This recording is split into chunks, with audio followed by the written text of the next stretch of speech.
because of the community circumstance. Like there was no opportunity or ability to repair anything. So any rainstorm that they had, the whole road just gets flooded out. So there can kilometers, maybe hundreds of kilometers nearby. Like that helicopter is our only way in and out.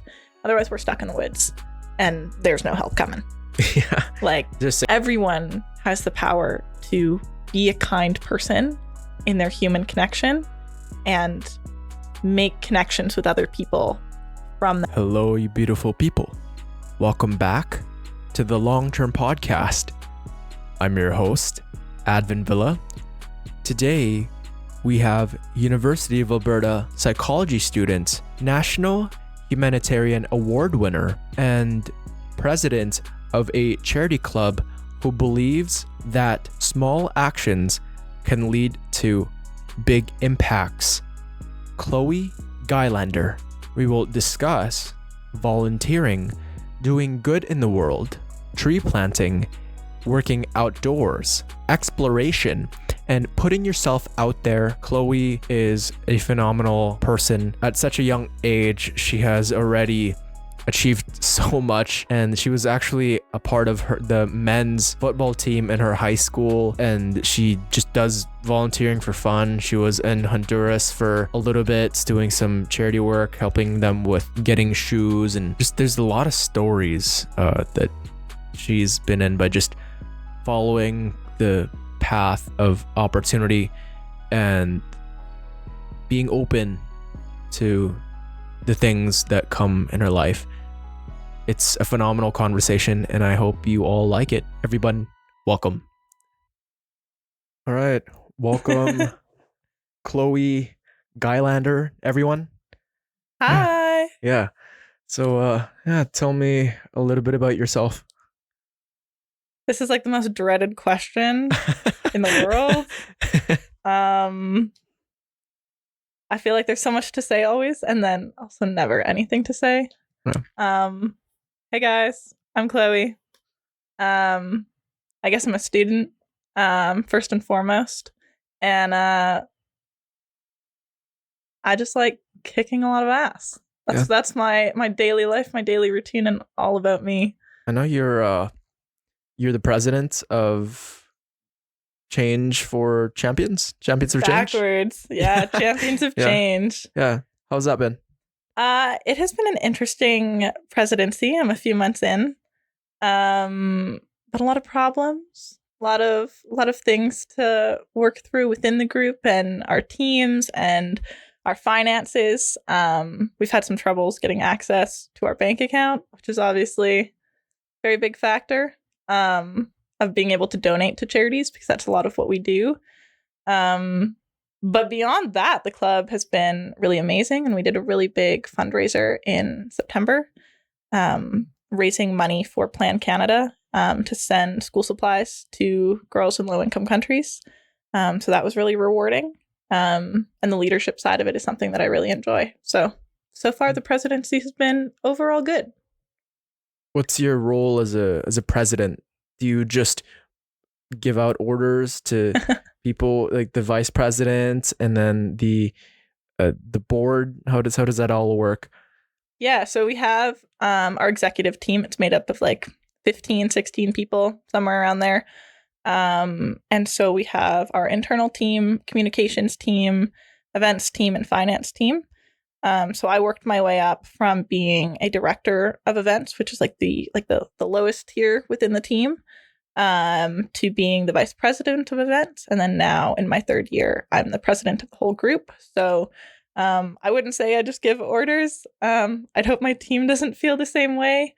I like to be a lot more collaborative and taking in people's opinions, and seeing the group process and where we can go as a group without a single brain being a tyrant. Right. Well, you need to be able to focus on what you need to do. So by orders, I meant delegate some tasks, Yeah, right? Absolutely. So like when it comes to, I know recently you guys did the Krispy Kreme kind of fundraiser, Mhm. right? And that went to girls in low income households. Who gets to decide which charity to give to? And do you guys just have a meeting, or do you guys have just a certain target with different communities that you want to donate to? So as a whole, we are a chapter within Plan International. They're like an international nonprofit, and they deal with all things related to women and girls, children's educations, like rights and freedoms, water sanitation, education broadly, like all aspects. So we're a chapter within them. So any fundraiser that we do, our events team will decide who the money is going to go towards. So are we going to donate to Plan International and one of their various initiatives, or we also donate the money locally to something that's more grassroots based within Edmonton that has the same kind of initiative. So one of the organizations we donate to a lot is called Basically Babies, and they make clothing and toy hampers for newborn babies to give to struggling new mothers and families, basically with everything that you might need for your baby's first year of life. So if your baby is born in the summer, they'd give you really small newborn summer outfits, and then some medium-sized winter outfits, and then larger summer outfits for once they're a year old. And they just like wrap it up all nice and put toys in it, and everything is themed. So it could all be like Minnie Mouse theme or pink theme or cow theme or whatever it is. So our events team takes on that responsibility of looking into organizations that we think align with our goals, and then deciding what fundraiser we want to do to maximize our efficiency and how much we can help that organization specifically, whether it's a smaller fundraiser or something like a bake sale, or maybe like a bottle drive is pretty mid-sized, or something larger like Krispy Kreme. That's wholesome. Do you guys get to interact with the people that you guys donate to? It depends on what it is. So we do fundraiser nights once or twice a semester, I would say. One of the places that we do go is Basically Babies. So we help them with whatever tasks that they need done in their warehouse, sorting clothes, building shelves, moving things around for them. So we get to interact, I guess, on that basis with the people that have come up and created this organization. It used to be run by a group of women, I think, that had met in church, and it was just run out of someone's basement. And now they're in like a larger warehouse, and they've expanded to Calgary, and they're just growing and growing every year. We've also done tours of women's shelters, and like seeing the work that they do there, and getting to meet people on that front as well. But it's all just dependent on where the money's going and kind of what we're doing at the moment. Must be so wholesome, hey, to finally meet those people that you guys have banded together and gathered up all these resources and help from other people, and to see people get their lives influenced in a positive way.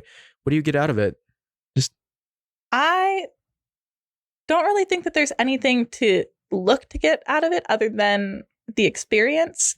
For me, it makes me feel like a good person, and I think that that's a big motivator, but I would much rather see the influence that it has on other people, and that positive impact that you're talking about is so beyond valuable to me. It's like fulfilling, hey? Yeah, 100%. Yeah. It's like be able to see the look of relief on people's faces, or just how such a small thing can create such a large smile, and make people feel so much better and get a little bit of stress out of their life is like really important to me.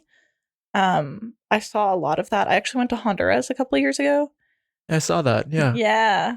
And that was a really cool trip. I was sent through, I worked at a shoe store. And they had a partnership with an organization called Souls for Souls. Oh, this is separate from the university. Yeah, this was, I think I was in first year when I went on this. Yeah, there's like a whole bunch of different volunteer things that I just like hop around doing. Champions of Change is just one of them that kind of ended up in the mix. Yeah, Souls for Souls, through the job I used to have as a supervisor at a shoe store, the company sent me with Souls for Souls to Honduras, because we had a shoe donation program with the shoe store. And so they sent me down there with like a team of people I'd never met. And we spent an entire week just giving out shoes to people in like really, really impoverished low income communities. And it was just beyond wild to see the daily lives of people in that kind of environment. It's incredible. A lot of the things that we take for granted, hey, like our shoes. Yeah. Like how often do we take everything for granted? Like every day, because we're always striving towards something much greater than ourselves. And we fail to acknowledge that there are people that don't have proper footwear, that don't have access to clean water, that have to struggle to find food on a daily basis. And these are from fathers, from mothers, and seeing their kids just go through the everyday life of maybe having to walk miles to access education. Maybe education may not be possible. And I had gone to the Philippines. I'm from there, but I'm fortunate that my parents were upper middle class in there. But yeah, seeing the people there and just talking to the people that are within poverty, because here you see people and you hear about them, but usually the people that are even in the lower class usually have access to a lot of the opportunities that we get, like food, shelter, water, kind of the basic necessities. Yeah, there's a lot of support systems in place. Yeah, you go to third world countries, it's just the support system that they have there. If you're poor, most likely all your friends and family are also poor. And if you get sick, that's it. There's no healthcare is not going to back you up. And it's just, and then for Christmas, people want just fruits or just shoes or like a good pair of like sweaters or sneakers. It's disheartening to realize that is the reality of the world. But then choosing to help them and just takes away from kind of the everyday struggle of life, hey, and just makes it a lot more bearable. Because I find that when I do get bogged down, right, with midterms, stresses, and just like societal expectations, that giving the extra hand to the person in need definitely alleviates a lot of the tension. Mm-hmm. Yeah. Do you find that like when you talk to these people that are in unfortunate circumstances, do you find that you're more thankful for what you have? Or do you find that you're guilty for being in your position? Because I find like I kind of fluctuate between the two. Yeah, I would agree. Like I think it's a fine line and a fine balance between the two. Like I'm so thankful for where I've grown up and being in Canada and the position that my parents have allowed me to be in and the work that I've been able to recognize in myself to put me where I am as well. But I also think that there's so many lessons in life to be learned and getting to interact with people that are in such an unfortunate circumstance and stage of their life can be so eye-opening and like make me more grateful for where I am, but also grateful for the fact that I am where I am because I can do what I want to do in helping those people. Like I know when I was in Honduras, we visited 3 different communities and like provided them with shoes. And so we would sit in whatever building the community had kind of set aside and allocated to us. And like hundreds and hundreds of people would line up like the whole day. And we would just spend time measuring their feet and giving them proper fitting shoes. And we had clothes to give them and toys for the kids. It is a program that's like really geared towards the children, and believing that a proper pair of shoes can provide such a large opportunity and create such a big impact for people, because it allows you to get places you might not be able to rely on a boat or a car or a plane. Your feet are what you have, right? Like they might not even have a bicycle, but there was one community we were at that was probably an hour into the bush, and we drove out there in like a cargo van. There was like 12 of us, and they had, I think it was like a dam or like floodgates or something that got damaged in a hurricane years prior. And because of the community circumstance, like there was no opportunity or ability to repair anything. So any rainstorm that they had, the whole road just gets flooded out. So they're continuously trying to repair the road. And it's just this like one lane, muddy dirt path with water on either side. It was like super precarious. And the community had been left without power, without running water, just in the middle of the bush. And they're just like trying to survive. And it was like super heartbreaking. But the people are so kind, and so grateful that you're there, but just so everyone's smiling and having a good time. And it's an amazing environment to be in. The dichotomy I find too, because my mom's side of the family in the Philippines, they're in poverty. They live in kind of the squatters area, they call it, which is not their land, but the government's land. And I find talking to them, they seem happier with very little compared to the on campus, or just like some of my friends, even me. Like I'll be talking to my uncle, and he's just smiling all the time, and sure he's an alcoholic, but details. Yeah, but he's it seems that because they are in such a dire circumstance, that any kind of alleviation of it, any kind of little surprise with food, or just that step up, is like the world to them. Right? And you have all these kids in Honduras. Is school nearby? Do they have to? They have schools. The problem is A, getting to those schools, and B, the thought process and knowledge level behind the parents of thinking that school is effective, because a lot of the times teachers won't show up, or teachers aren't trained, or there's no school supplies. So it's a very big problem of like getting them there, and then also getting them to follow through with attending so that they can see the benefits, and having a teacher that shows up that is reliable. But a lot of like I'm in economics as my minor. And after I went to Honduras, I took like a health economics class and an economics of developing countries class, and they were really eye-opening, and I could study Honduras a little bit more in depth on like project specific portions of each of the classes. So a lot of people don't go into high school, and then don't go into university subsequently, of course. But a lot of it is like the struggle with young girls and getting them to get an education and like not fall pregnant, and the lack of contraceptives and like sexual health knowledge, and the impact that plays on their education and their upbringing overall, and who they get to be as an adult.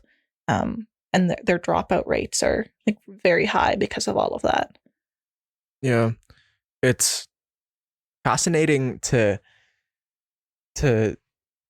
realize that the knowledge that we do have right now, right? Sure, it's just like, people chalk it up to common sense, like finish high school, finish university, or so easy. Even, maybe get a part-time job, learn how to drive, learn your math, and it's just learn how to read. But then in other societies, Honduras, certain countries, that's certainly not the norm. The norm is to work with your family. Like maybe you do elementary, and then maybe you skip most days of school, but because your dad needs help with kind of the crops and the yield, because maybe with the sales, the mom needs just some backup plan for work in the house because the dad's out so much. It's like, what's the need to go to school when there's work that needs to be done at home? Yeah, right? And To an help the income family. that could be gained because of that. Yeah, but they like, certainly they fail to there's no education provided to know the long-term kind of cycle 100%. of breaking the chains. Yeah. I heard something recently, and I cannot remember exactly what the premise of it was, but it was along the lines of how in first world countries we have so few problems that we create problems. Well, I say that all the time. I do it all the time. It's like we're making a bigger deal out of little things than really, like, what the heck does it matter? At the end of the day, like, we're people on a rock floating through space, and there's people in other countries that are starving or fighting wars and dying and are lacking healthcare and education and freedom, and we're upset because our dinner's cold. Yeah, somebody cuts us off in traffic. Exactly. Road rage. Yeah, somebody didn't address us in a way that was respectful, and so we ruminate on it and we try to get back at them. It's like, is it really, you have this luxury? There's also those kind of luxury beliefs on us, like even sometimes I like to discuss like philosophy, psychology with my friends, even just around kind of the cab on campus and the University of Alberta. And it's like, then it got me thinking, like, I'm so privileged to be able to just sit down with some friends on an afternoon and spend a couple hours shooting the shit, like fucking around. Heck yeah, dude. Talking about AI. There's someone out there, as I'm sitting down there struggling to provide for 4 kids on an income of $1 a day. Yep. But certainly that's why I practice my gratitude. I have a gratitude journal. I constantly journal and reflect and ponder onto, what would my life be like if I didn't have my parents? You know, there's this idea of, I got to be self-made. I got to get through life. Just all me. It's like, I hear that like so many times, but there is no such thing as a self-made person, self-made millionaire. It's somebody was there to give birth to you, first of all. So even that argument, like, for you to be alive, mom had to be there. And then somebody had to nurture you to ensure that you're fed. And then there were guardians to ensure that you don't fall and trip and die. Right? Because certainly as kids that we do some questionable things. Do a lot of those things. And then all these years pass by and you're full-on adult with your driver's license, and then you're a good group of friends. But then you're taught by your dad about discipline. You're taught about your mom with compassion. And kids don't do that. Kids don't reflect on the things that they do have. We tend to reflect on the things that we don't have. Like, oh, why does Teresa got the new, Volkswagen, or the new like, she just turned 16. I don't have that. But then it's certainly fighting against that and looking at what you do have. And I think there's this quote of, I was so unhappy to see that the person had that new pair of shoes, but then I met someone without feet. It's like your perspective drastically changes. Yeah. By the reframing of it all. 100%. Yeah. And like, we're all products of our environment. And I mean, humans are wired to seek pleasure and avoid pain and want what's best for us, or like get kind of trapped in these cycles of these thought processes. But then certainly you have to think about like all the kids that like there's always someone worse off. There's always someone worse off than you. It's there's this kind of levels of, think of the person that's the most successful. We always have that person. We're always thinking about that person, whether in our class, whether at the gym, whether it be about charity work. There's always kind of a hierarchy and onto who's doing better in life. And it's very pronounced and it's obvious. It always pops up in your head because that's what you're trying to attain, especially if you're a type A person that wants to be more disciplined and wants to do more in the world, right? You're always striving to do more, whether it be to be of help to other people or to get better grades.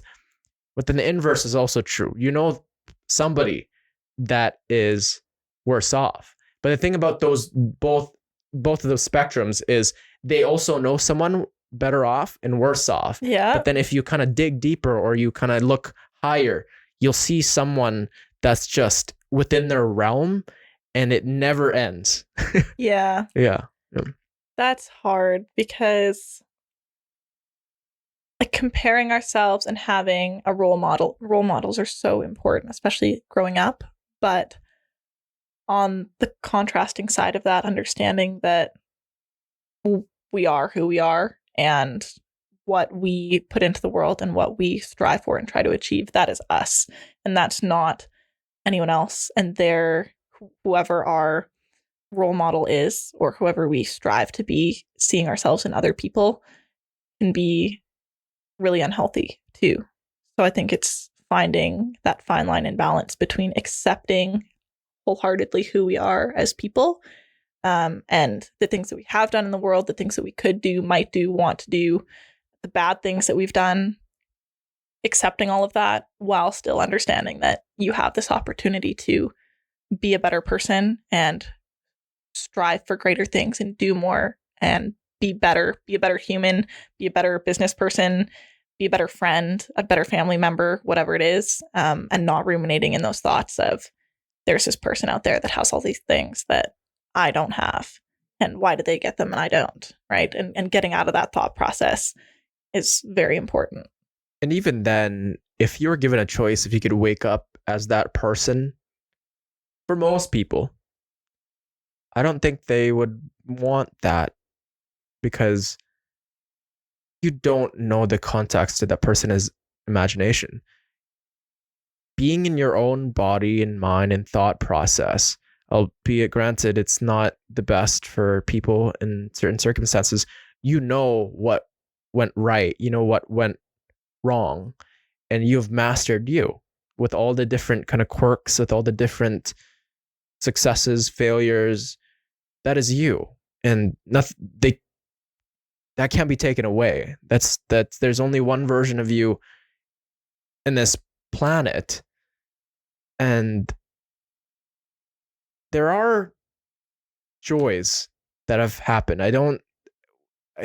Doesn't matter how awful life may be, it is possible for someone to experience joy. It's just whether it be the food after going on for so long and not having any food in their system, that first bite is just so pleasurable, or kind of a hug from someone, or even like an intense workout.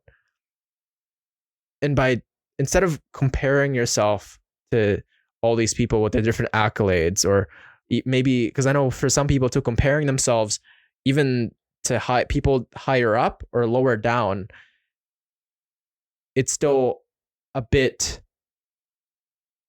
more pressure because, I should be doing more because these people are relying on me. It's looking in your past and going, okay, I could be a better brother. I could be a better son. I could be a better mother, father, or whatever, teacher. There's always something that you can do within your scope. 100%. Yeah. And I think it's really important that people recognize that even if it is hard, it's important to have some grit and see things through, and understanding that, what we see in other people, in our role models on social media, in other people in general, isn't necessarily the reality. of who they are and their life. And all we really know is ourselves and what we've been through and how we see ourselves in the world and where we want to go. And so not getting stuck in that thought process of, yeah, all these people are out there doing these amazing things, and this is what I'm seeing on social media, and their thought process getting like so caught up in that. It's just like, there's this book and it's the top 5 regrets of the dying. And one of the regrets, I think it's the 5th regret, of the people that have lived their entire lives is I wish I had let myself be happier. Right? And it's weird because if you tell that to someone without any context, it's just like, what do you mean? Like, I live in the moment. Yeah, live in the moment. It's like, let myself. And a lot of us, we put so much pressure on ourselves. We don't give ourselves that chance to just breathe, to just take it all in. And actually, Conor McGregor comes to mind of, at the end of the day, you got to feel some type of way. So why not feel unbeatable? Why not feel untouchable? Why not feel the best to ever do it? And there's days where I just, for whatever reason, the context of my imagination isn't the clearest. And I'm not as conscious of what's being told to myself. And yeah, it's not the most positive. But then there's also days where it's really positive, kind of the self-talk. But in both situations, it's not like I was kind of looking for food. It was just more kind of the stress of exams and kind of the outlook on life. It's like I didn't need to have that much pressure on my back. You know what I mean? Yeah, I think I get it. Interesting. It's like you have a choice for the most part, especially if you're in Edmonton, kind of Canada. Yeah. And I think the other part of that too is like, yeah, you have a choice, and understanding that everyone else has a choice too, and everyone else is going through their own shit. Like, nothing's ever perfect in the world. And so being able to like take that and take hold of it and focus on happiness and choosing to be happier and see the silver lining in things is really powerful. Yeah. Really important. There's a book I like too. I haven't read it in quite a few years, but it's called Unfuck Yourself. Oh yeah? Yeah. I've seen that around. Yeah. I probably read that maybe in like junior high. And even though I can't remember a lot of the contents of the book, like I gave it away to other people and said, you know what, I think this would be valuable for you to read.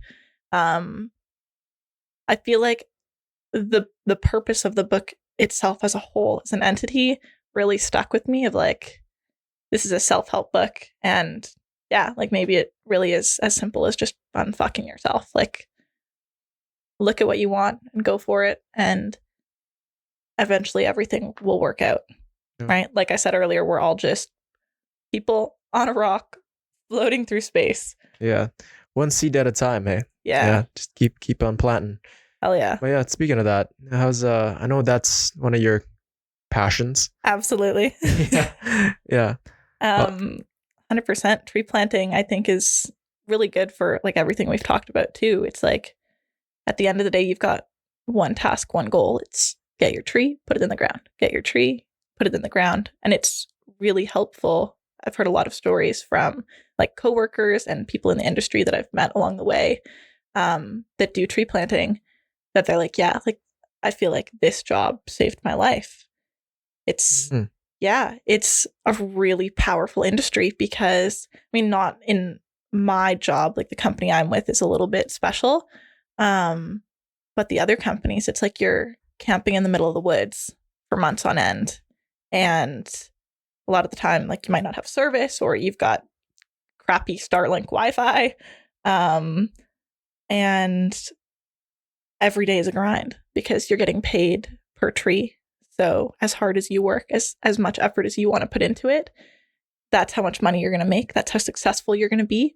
And you are pushing your body every single day to work harder, be better, do more, make more money. What inspired your interest in working outdoors, and how has it shaped your view on personal well-being and mental health? Well, my family has a hobby farm that's an hour outside of the city. A hobby farm. Yeah, that's the way I like to describe it to people, because people, when I just say farm, people are like, "What animals do you have?" Sorry? Not just like a garden? Well, it's I guess you could call it a really big garden. It's a lot of land. Okay. It used to be a working farm.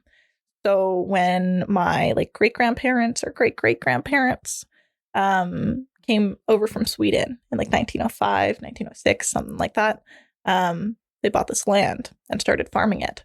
And it has stayed in the family ever since. But now we don't live out there. So we call it a hobby farm because we go out there, especially my dad, like he works very hard out there, like every weekend or takes days off work. And in the summer, we spend a lot of time out there just fixing things, maintaining things, building random things, maintaining the machinery, maintaining the bridge to get in, the gates, the locks, the buildings. And then just like being grateful for the space we have, and hosting barbecues and family reunions and get-togethers and birthdays and things like that out there. So my whole upbringing has been spending time outdoors. Like I think there's a photo of me as a kid, and I'm talking like baby, like not taken my first steps yet.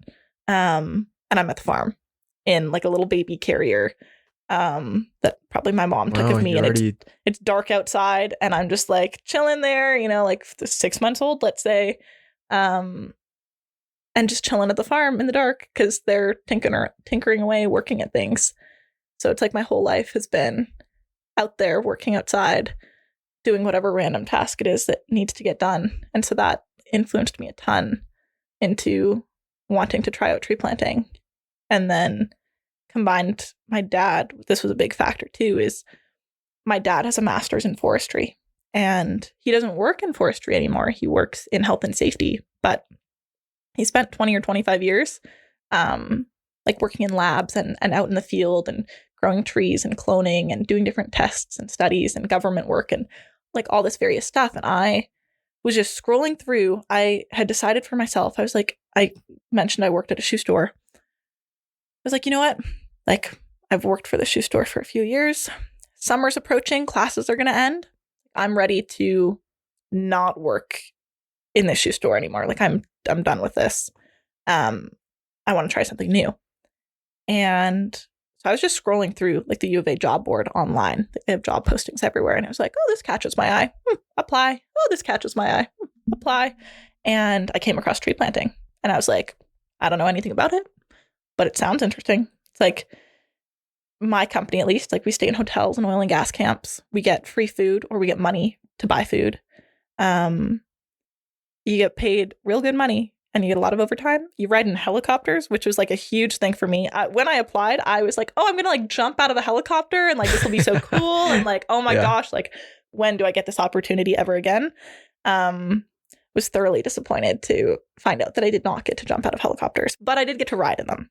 So that was okay. We did have one guy have to jump out once. So like a attachment or parachutes? No, you're not jumping out that high. Okay. Yeah, my original thought process when I applied was like, oh, maybe we get to like rappel out of one, which I'm afraid of heights. So I don't know why my motivation was, helicopters. That's the thing that I want to do. Because even now, like I'm getting into rock climbing and I get to like the top of the wall and I'm like, oh my God, like I need to get down. Like this is too high. Yeah. So a helicopter, can't imagine that. Most of the time, well, actually not most of the time, all of the time, the helicopter just lands and you get out. But the helicopter's still running. So there's this giant blade swinging around above your head and you're trying to like unload all your gear. And then everyone kneels down and you give the helicopter the thumbs up and he just takes off. It's really wild. It's really cool. Is this just like in a land that doesn't have access to cars? Is that why you guys have to? Yeah. So we work tree planting all over Canada is very big, but my company works in Alberta and BC mainly, a little bit in Saskatchewan here and there, but Alberta and BC. A lot of my time this summer was spent in BC especially. And so some of our sites, they're truck access. So it might be like right on the side of the highway, or you go down like logging roads for like an hour, and then right on the side of the logging road, there's a site. Or they have, because we replant old oil and gas sites, like well sites, that now like the oil company is done with, and they need to restore it back to its natural state, back to a forest. So that's why they hire us to come in and plant the trees. And so obviously to get to that well site, there would have had to have been a road. So sometimes we also have to plant that road. And so it's been reclaimed. So all the dirt has been like dug up and turned up, and it's not something you can drive on. So either if it's like a short distance, we just walk in, or we'll get like a UTV or an Argo. I don't know if you know what an Argo is, but I don't. Yeah, I don't even know how to describe it. It's a sick machine. It's on wheels, but then it has treads that go around the wheels. It's like a dozer. Like a tank? Yeah, like a tank. Yeah. Yeah. It's like a mini tank. And so it's got like a bench seat in the front, and then you can sit people in the back, or you can put cargo in the back. And the ones we use have like a roll cage around it, and they're aquatic, so they can actually float, like on a lake or like a little stream, which we've had to do quite a few times. As long as you make sure to close the drain plugs, because that would really suck to send a machine down into the depths of water. So we use those to get to site, get all of our trees to site. And then in the cases where like we work in the bush, like I've worked on the side of mountains, I've worked in like the side of cliffs, areas that it's like no human being has ever touched this land in the past 5 years, 10 years, 20 years. There's no one for kilometers, maybe hundreds of kilometers nearby. Like that helicopter is our only way in and out. Otherwise we're stuck in the woods and there's no help coming. Yeah. Like, is there a signal? Usually we have, it's called a Zoleo, and it provides service to our phone. It's like an extension for a satellite phone, I guess. So, and sometimes the sites have service, like surprisingly enough, like we're in the middle of nowhere, but there's service. Yeah. Let that be known wherever you go in the world. Someone will find you. So we'll usually like set up a pickup time for the helicopter. Usually they're like jumping between places, and like slinging different loads to other sites and stuff for fueling up. But sometimes they wait on site with us. But yeah, for the most part, we have like a set game plan of when we think we'll be done, and they just come back and pick us up. And then it's an extensive period of time that you guys are camping out there? No. So just daily? Yeah. So for my company, at least, we do work extended periods of time. So we work up to 24 days in a row with no days off.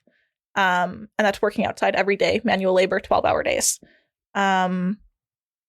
in all weather conditions. So we work in hail, rain, snow, the windiest of wind conditions, the fog, like whatever it happens to be.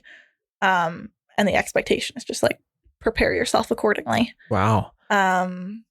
Yeah. So we will stay in like an oil and gas camp, which is typically in like the middle of the bush, and it's like a camp, and there's a kitchen, and people cook for you, and you've got a bed and a room, and you're there. It's like a hotel, but specifically for like oil and gas workers.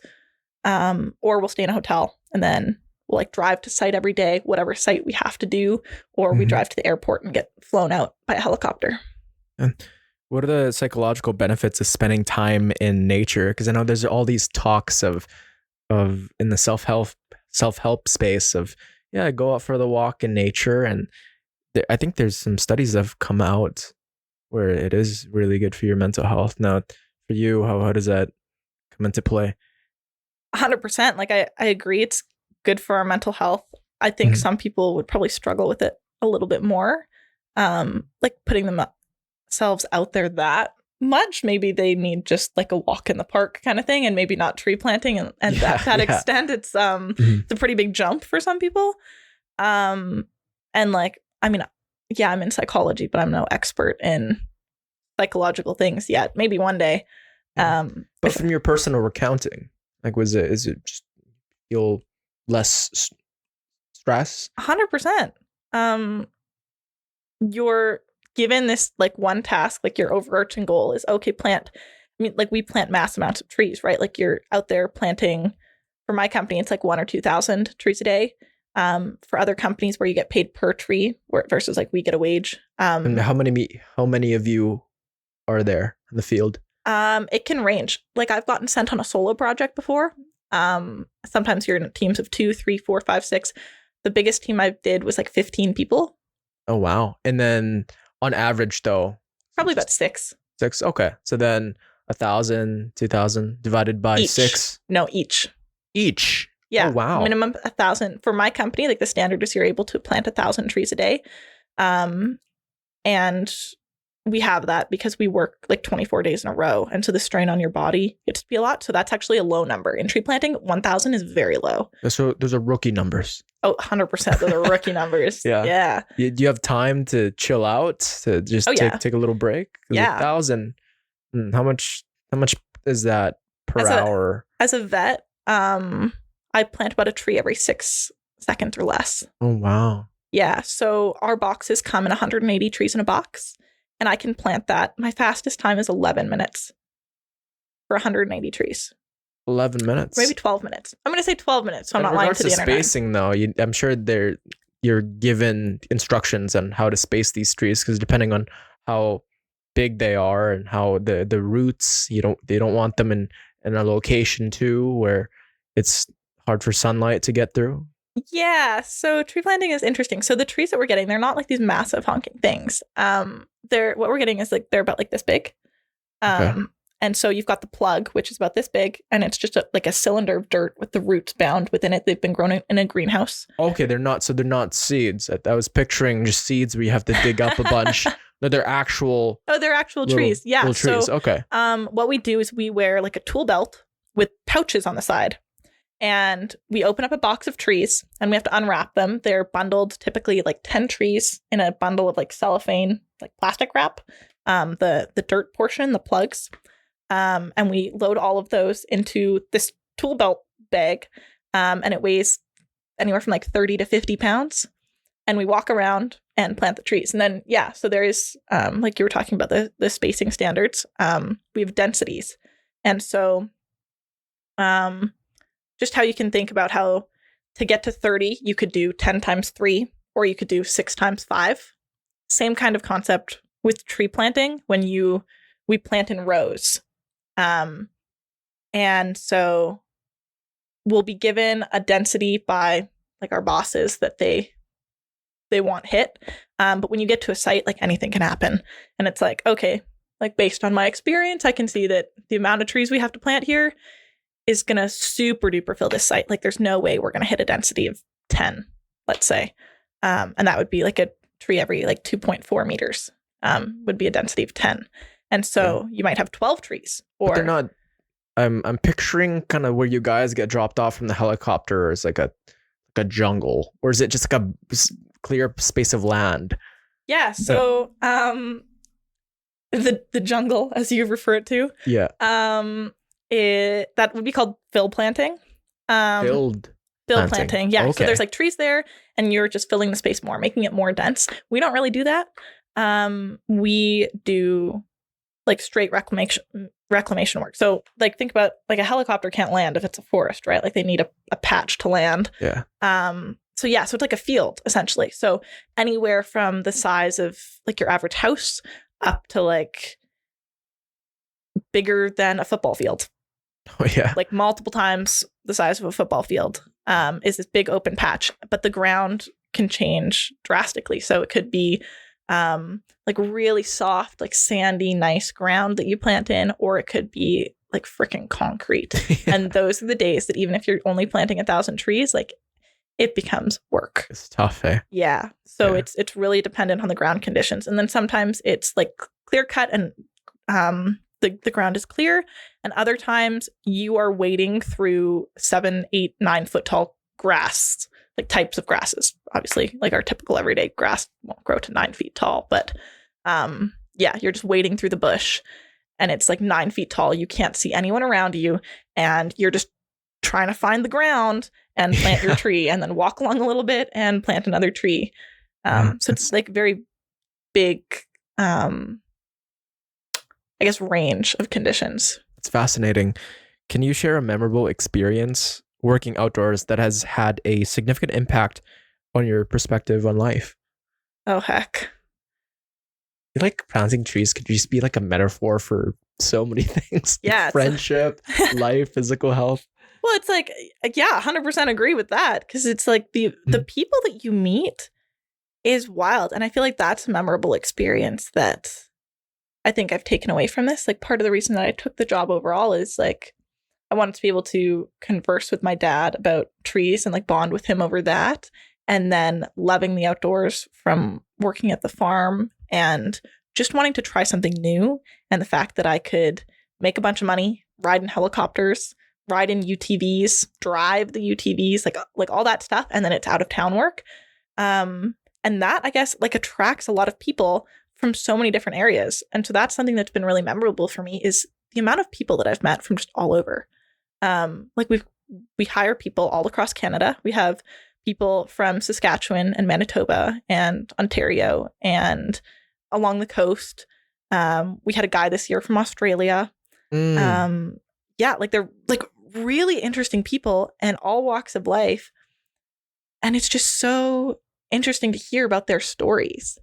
Like we have a guy that biked around India with his dog on his months off when it was winter here and the season had ended, because obviously it's like summer, spring work.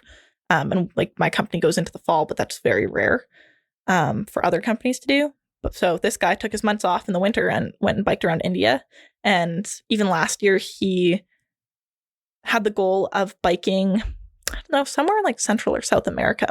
Maybe it was like Peru. Incredible. Yeah, he wanted to bike. He lives in Ontario and he has a dog. So his goal was to bike, not like a motorcycle, like a bicycle, from Ontario. With his dog. With his dog. Is the dog running, or is it in like a little basket up front, like a backpack? And it's a bigger dog. I don't know what breed it is, but it's a mid-sized and very athletic breed.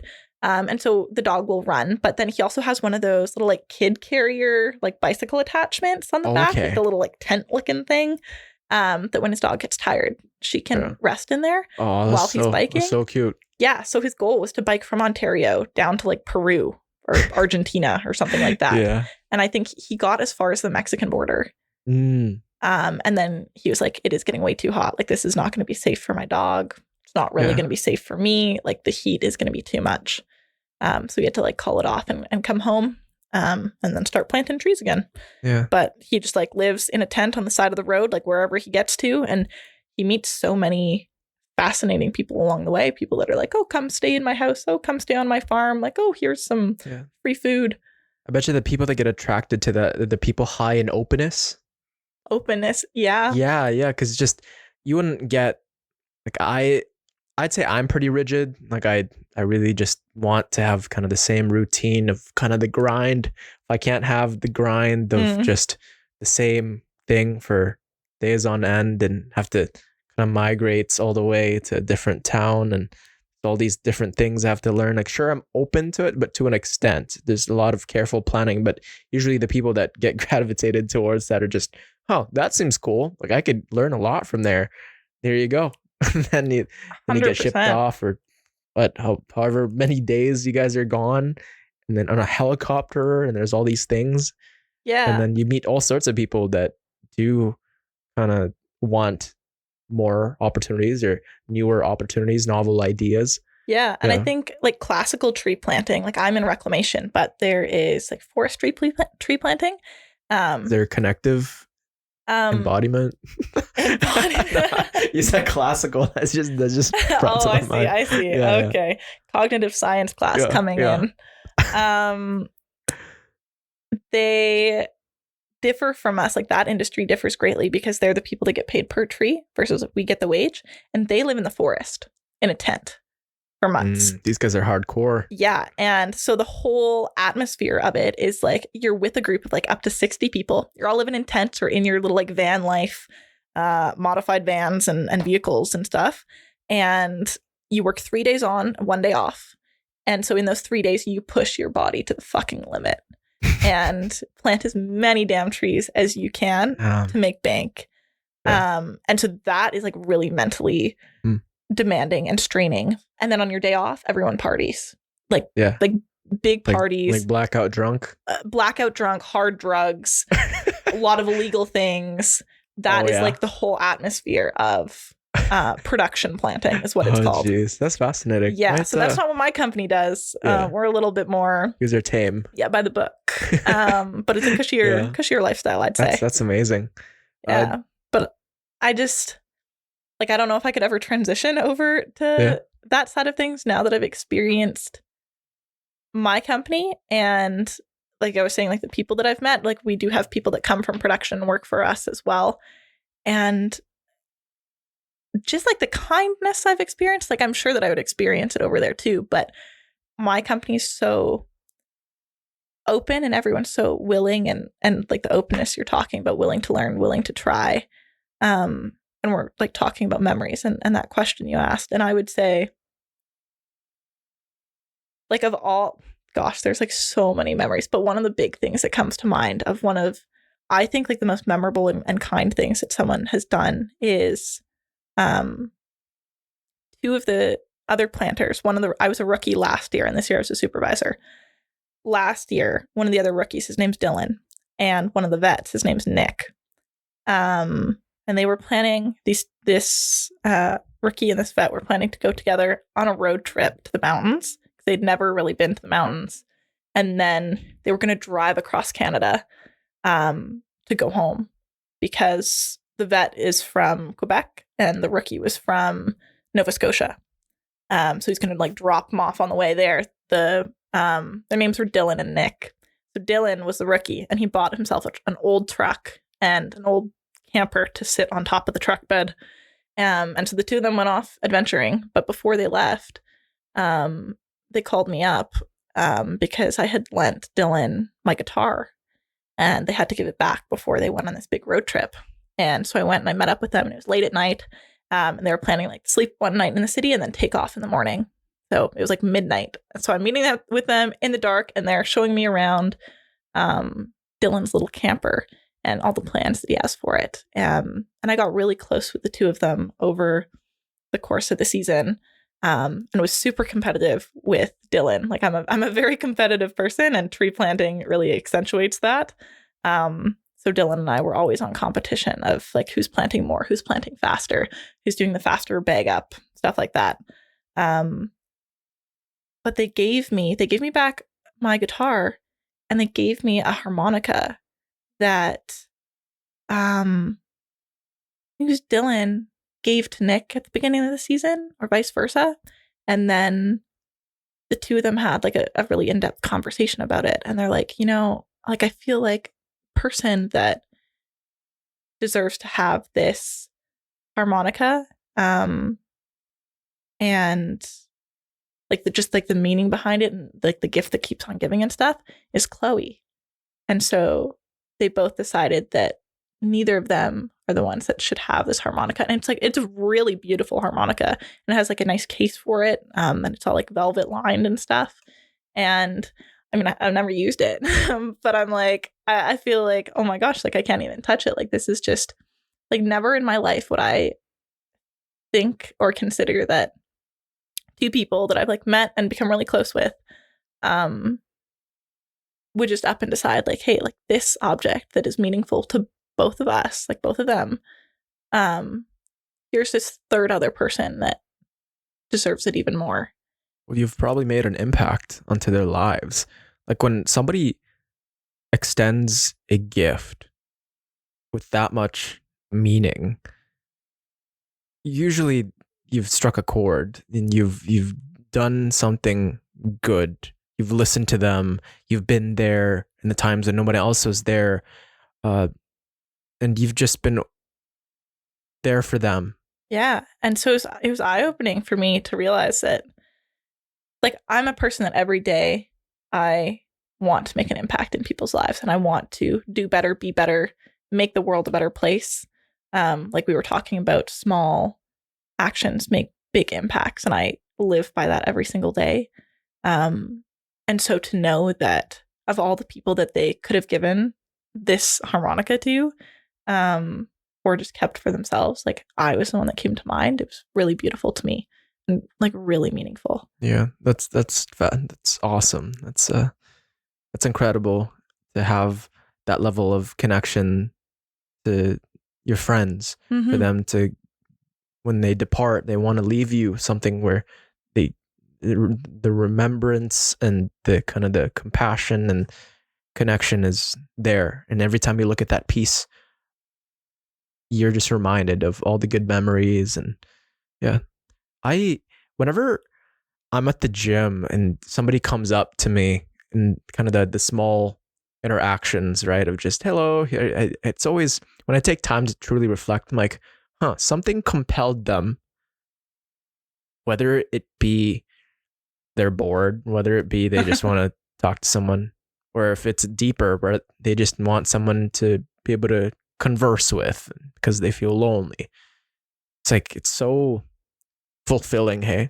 Kind of those little things. And Paul Conti, one of my favorite psychologists, actually, he wrote a book on trauma, and there's often a narrative out there that, why would I need to do that? Somebody's already done that big thing of kind of doing that charity work. It's like, that's already been done, or going for that run, whether it be a marathon, or whether it be doing an ultra, whether it be getting a PhD, that's already been done. So that's nothing special. But I'd argue that it's like, sure, there are big feats like those, and it's still very commendable. But the little interactions that we have, and Paul Conti calls it the generative drive of what you do every single day, as long as it's positive and adds to the world, that creates kind of that massive change. And that doesn't necessarily mean kind of creating a vaccine to cure all these diseases, or all these sick horrible people. Things. Yeah. It doesn't mean donating millions. It's being there for that friend after a breakup or the death of a loved one. It's saying, how are you, to that lonely retiree that hasn't spoken to his kids in decades because they've just had a debacle. It's helping that old couple next door move. And by that premise, everybody's lives could be a success. And I thought I was kind of in a state of, oh man, like I'm reading all these books about high achievers, like high agency, high performing, functioning individuals. And it's kind of made me look in the mirror and go, oh, Steve Jobs has already sold all these computers and created massive change at the age of just 20. And Warren Buffett's already kind of donated all this money, or Bill Gates, and you have like David Goggins running ultras for miles on end. And but then it's hard to think about reinventing the wheel. Yeah. But then it's like, what is life all about? And I'm always reminded, easier said than done, that life is about the connections that we make. It's not about the amount of money. It's not about how good you look on that photo or how fit you are. It does help in interactions and confidence, but I think the way I've kind of catered all my actions and kind of who I am is for the people and for my friends and family. And by thinking of my activities as a way to become closer to them, to live a life, to become more fulfilled, means I make more memories with them and I'm there for them in good and bad times. That has certainly thrusted me towards such immense love and beauty in life. And yeah, I think the friends that you had, how long were you guys planting trees for? Kind of Nick and 4 months. Yeah. Yeah. So, but the way tree planting works is we like swap around crews and stuff. So I didn't get to be with them the full 4 months. It was like on and off with other people and then with them and other people and them. But 4 months I knew them. But it's crazy.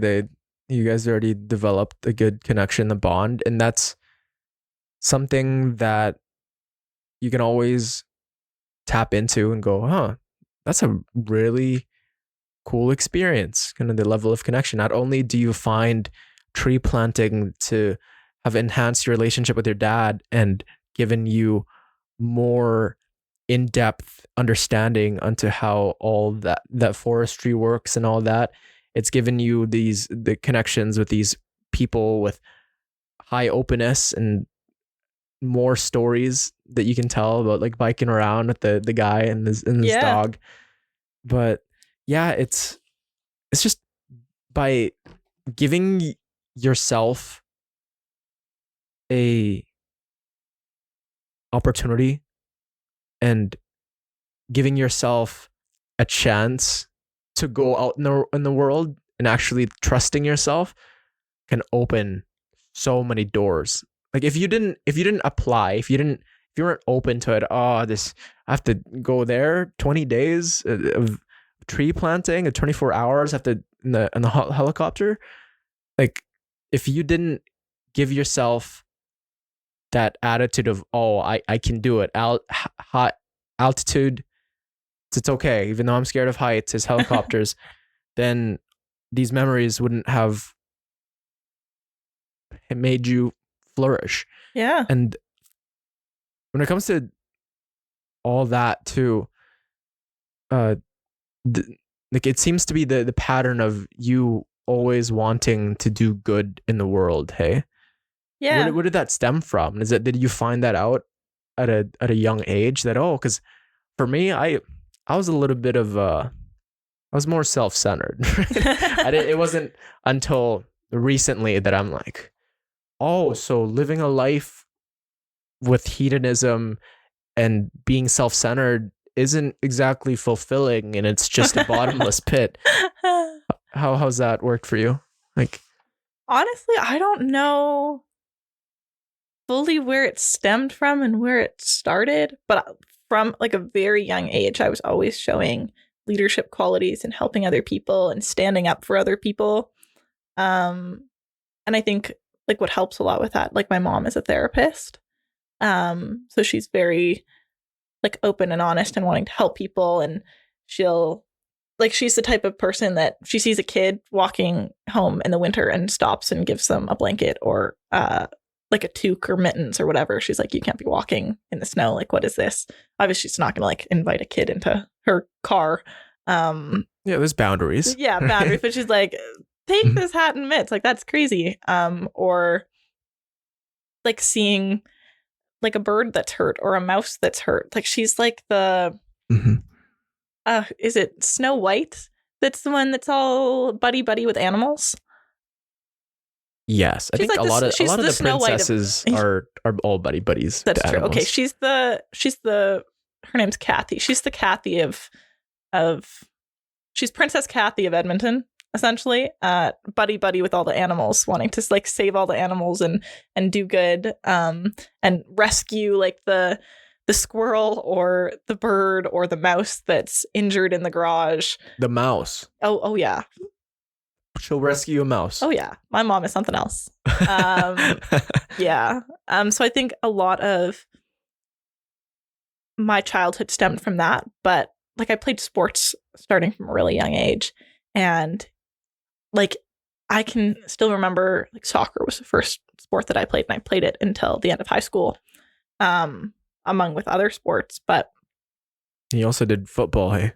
Did tackle football. Yeah, hell yeah, that one was. It's still so inspiring to me. Yeah, it's dope. It's like all the sports that I've ever done, all I've wanted to do is be a leader and help people and make a space where people feel welcome and accepted and heard.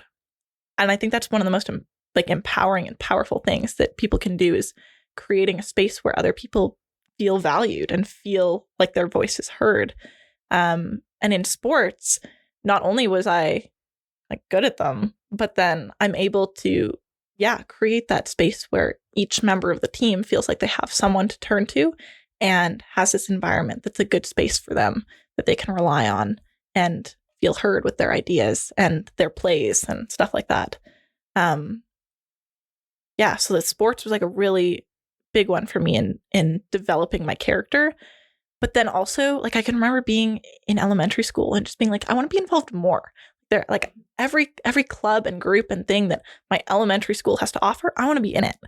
So it was like office helpers club and the little crosswalk patrol and lunch helpers and crosswalk patrol. and, I remember that. Yeah. Stop and... Yeah, little stop sign. Yeah. Like, I wanted to be in everything. And we had a citizenship club and a library club and all these things. I was like, I need to be in this. Like, there's some innate drive within me that's like, it's there, so I have to do it.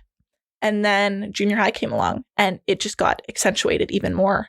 And it was like, oh, all the sports and all of the student groups. It was like, what can I get myself involved in? Leadership club and yearbook and GSA and announcement crew and like anything that I could get my hands on. I was like, I need to do this. And my logic, I don't even know if there was logic behind it, to be honest, was just like, if it's there, it's an opportunity for growth. Like, even if there's risk involved, like, I'm a somewhat anxious person of like, I'm the type of person that like gets nervous when I have to go order food at a fast food place and like talk to someone. I'm at Subway and, oh, like, what do you want, the 6-inch sub or the foot long sub? What kind of bread do you want? Which number do you want? Toasted like, I like overloads my brain and I'm anxious. But the other part of me is like, all these new experiences and all these complicated things that I know nothing about. Why not just try? Like, if it's there, you've got a shot at it. Go for it. And that led me through a whole loophole in life of all these small things that I'm doing. I'm in a group that's doing a community garbage cleanup, or we're running the school assembly, like whatever it is, gave me more tools and more resources and grew my skill set and my character as a person. And eventually that led me to where I am today. So it's like all these little building blocks throughout life just kept compounding. And I could use my reasoning from each of the ones that I had done before, like every group, every sports team, to justify doing more. It's like, if I was able to do that, why can't I do this? And then the other part of my brain is like, well, other people have done this, so why can't I? It's like I walk on a campus on the first day of university and I'm like, holy crap, like, I'm scared. This is a big place and I don't know if I can survive. But part of my brain is like, what, we've got 40,000 people on the U of A campus. If they can do it, and if this university has been around for however long, like my parents graduated from there, my brothers graduated from there, if all of these thousands and thousands and thousands of people can survive it and do it and get through it, why can't I? I always think that there's someone out there in dire circumstance, but they have the same objectives and goals, whether it be they were from the past or right now or within the future, and they're going to accomplish everything and 10 times more. Mm-hmm. And it's like, if that person who's maybe going through depression, who's maybe had a death of a loved one, who's maybe had a rough childhood, if they're going to go on to be the greatest mathematician, and you hear about all these people with rough pasts, and it's so captivating because we see that, oh, like, I kind of feel like that sometimes, and like maybe this is so similar. And then there's someone out there who maybe didn't get their story published, who's just a lot more reserved, and they accomplished everything that they wanted to. Why can't I? 100%. Right? And that's what my dad's taught me, of if they can do it, then you can do it. 100%. Right? Who's they? Like the millions, the billions of people with the endless possibilities before, present, and within the future. Because there's going to be somebody out there that's going to beat the odds. I mean, and the Wright brothers proved that we can fly. Yeah. like the inventing the wheel. Like, but prior to that, it was just horses. Mm-hmm. The technology with kind of the iPhone. Mm-hmm. It's like prior to that, we had the BlackBerry, and even prior to that, like telephones. Like we didn't even like what was conversing over kind of long distances where it's inaudible. Mm-hmm. Like that's somebody's done it. Yeah, someone's done it. Yeah. So why can't you? Why can't you do this big thing? And that's like a big belief of mine, is like taking the opportunities that magically arise. And like you're talking about with me playing football, it's like I owe so much of who I am to the fact that I played, because not only did my whole past lead me to playing football and being like, why can't I play on the men's team? Like did you experience a lot of kind of alienation maybe or ostracism being a female in that sport? No, actually, it was a really good environment. The whole reason I got into it was like I had more or less never touched a football, like ever, until I stepped foot on the field for tryouts. Never touched a football. Yeah. And the whole reason I wanted to do it was because when I was in grade 9, like I played starting in grade 10. And when I was in grade 9, I had friends that joined the team, tried out and joined the team when they were currently in grade 10. They're a year older. And it was this group of guys, and they were all like, Chloe, like, you're pretty athletic. I don't see why you couldn't do it. Like, they just like threw it out there one day, like the smallest of statements that they're like, yeah, why can't you do it? And I owe so much to them for saying that, because then I spent the entire year being like, yeah, ruminating on it. I'm like, why can't I do it? Like, I'm going to try out for the team. And my whole thought process was like, I'm going to try out and I'm going to see if I can make the team, but I won't actually play. I'll quit, but I just want to see if I can make the team. I want to see if that's a possibility. And then I stepped on the field on the first day. I was nervous as heck. And then I started trying out, and I was kicking ass. It was hilarious. Yeah. I had guys coming up to me, like after tryouts and throughout the season, like other people that had made the team, and they're like, yeah, you stepped on the field. And at first we were like, yeah. And then we started seeing you do the drills, and we were really scared. All of that, like, one of the biggest compliments I think I have gotten is from a high school friend named Will, who said that when he had to verse me in the 40-yard dash during tryouts, he was scared as hell because he had seen my previous times, and he was like, this girl is going to dust all of us. That's probably like the biggest compliment I think I've ever gotten in that sense from sports. But yeah, like the whole mindset was just like, do it. So I went into it thinking I would quit, and then I tried out and I was like, I'm not leaving this. Like, this is so fun. So the environment ended up being really positive for me. Like, I played juniors my first year, and there was a point, I don't even know how we led up to it, but I was in the locker room with all the guys. I don't know if it was after a game, after a practice, beforehand, like, I don't know. But they all ended up surrounding me.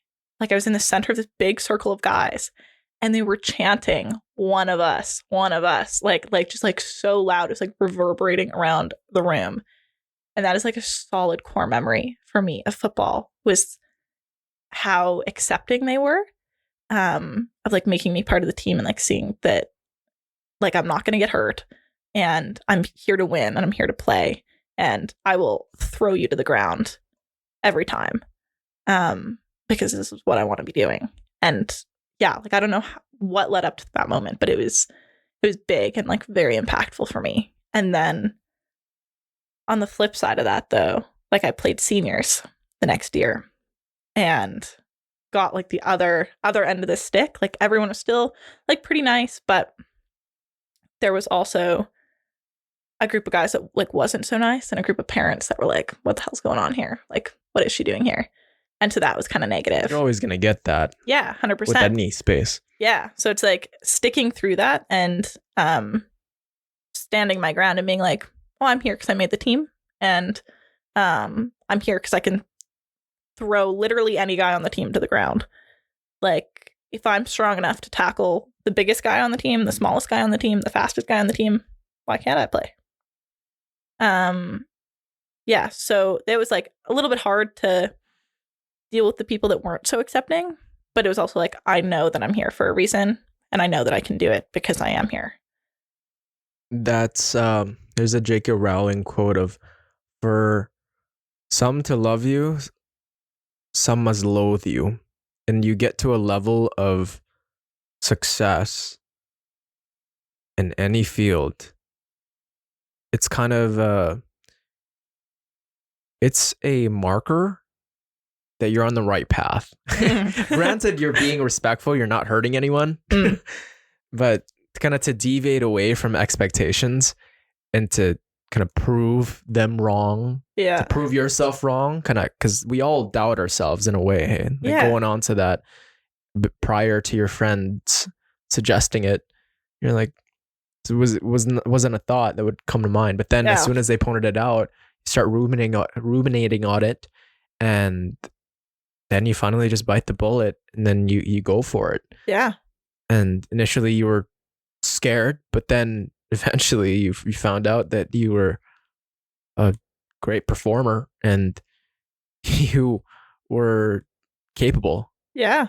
And they put you in the field. It was an amazing feeling. And like, I knew nothing about football. Like, I knew there was a quarterback and there was linemen and there was a football and you get a touchdown. That was the 4 things that I knew.